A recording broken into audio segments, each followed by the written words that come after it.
Welcome to the Genius Factory. Enjoy the video.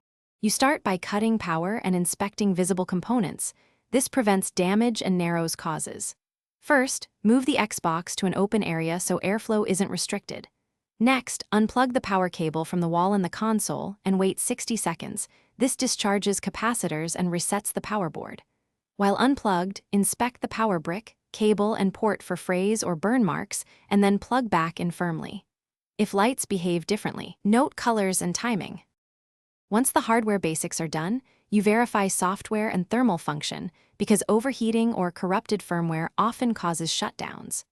Boot the console in low resolution or safe mode, then clear system cache and temporary files to eliminate corrupted data loops. Make sure your console firmware is current. Use the network update or prepare a vetted USB offline update if the network is unstable.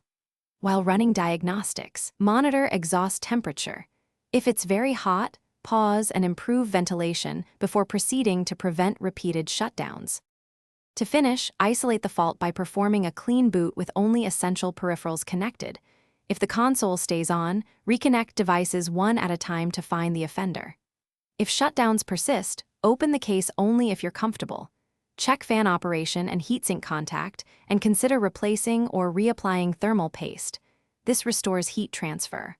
Make sure to document symptoms, error lights, and when shutdowns occur. If repair fails, use those notes for a faster RMA or technician diagnosis.